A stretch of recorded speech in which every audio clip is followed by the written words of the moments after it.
If the large-scale protests against immigration yesterday and all of the ongoing ethnic tension in this country over the past few months have highlighted just one thing, it is that the government of Cyril Ramaphosa is on the brink of losing all ability to maintain law and order in this country. Because what yesterday's Mabahambe or They Must Go marches, and in particular the government's forced reaction to it has highlighted, is that the ANC government, quite possibly for the very first time ever, now suddenly feels compelled to adopt the very policy positions it spent its entire existence condemning just to try and to maintain some political power and a semblance of governance over the people of this country. Yesterday morning, as the anti-immigration protests across the country were gaining momentum, the South African government issued a statement with regard to a new comprehensive plan adopted by his cabinet to tackle illegal immigration to this country. In this statement, the government of South Africa links to a speech by the President Cyril Ramaphosa a few days ago in which he addressed the traditional monarchs of the black tribes of South Africa, during which he promised to henceforth take a firmer approach on immigration.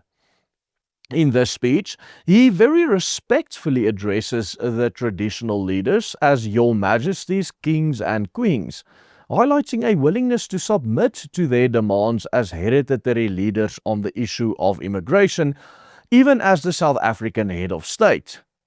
Of course, we know that Cyril Ramaphosa's ANC had always held a pan-Africanist ideology, which in simple terms mean that the ANC sees all black people as equal and all black people together in this fight against what they call white oppression. Even though, of course, they are ruling the country, they still believe in this revolution that they are constantly fighting against white oppression, and the foreign black people in this country are their allies in this. This whole idea of anti-immigration or nationalism that has become such a popular ideology in South Africa is completely foreign to the ANC's ideological backbone, which they had held for their entire existence. Now suddenly, Cyril Ramaphosa, the first ever ANC leader, is willing to bend the knee and bend this ideology a little bit. Stay tuned, because in today's video we are going to highlight how these statements from Ramaphosa over the past few days are very clear indications of absolute desperation, characteristic of a regime standing on its last legs, and Ramaphosa is aware of this.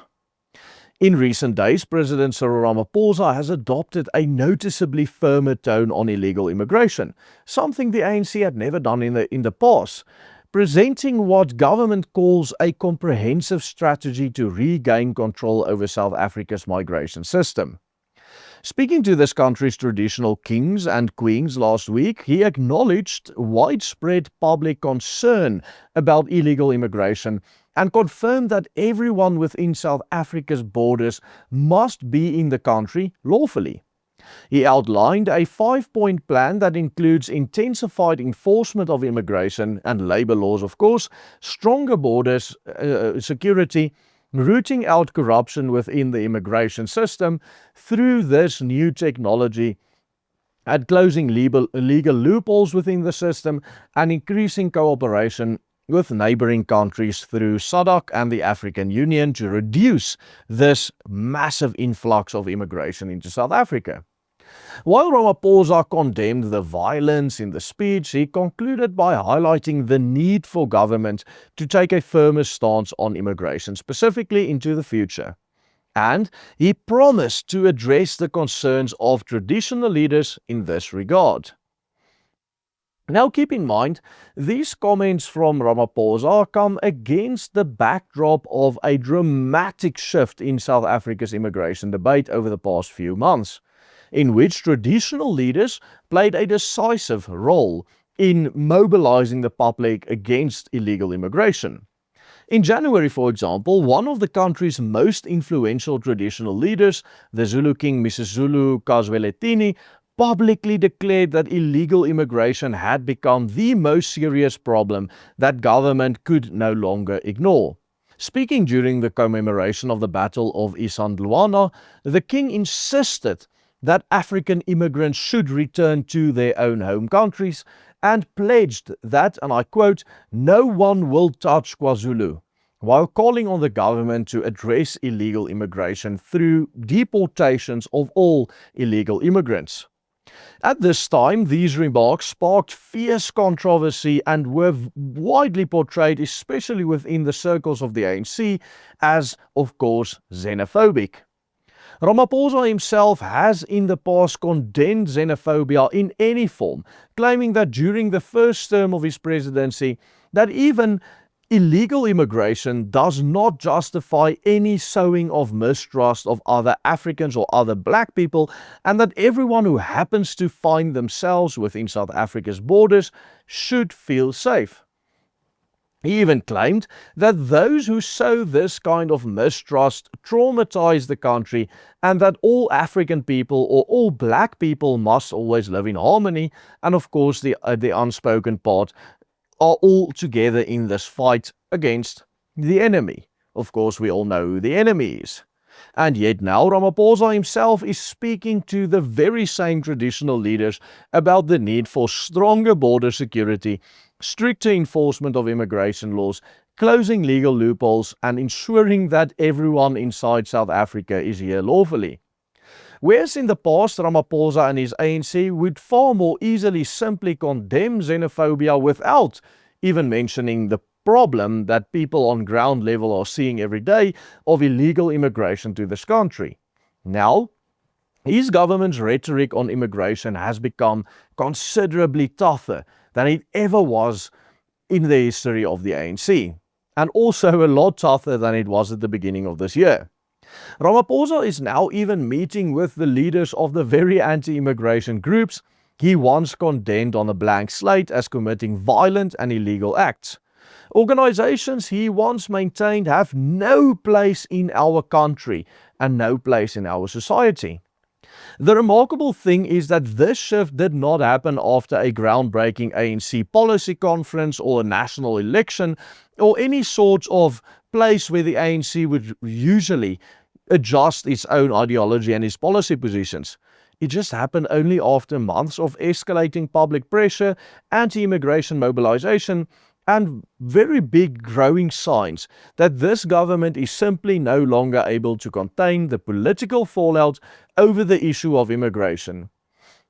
The very timing of this shift tells us far more about the ANC's current position of power than any official policy document ever could.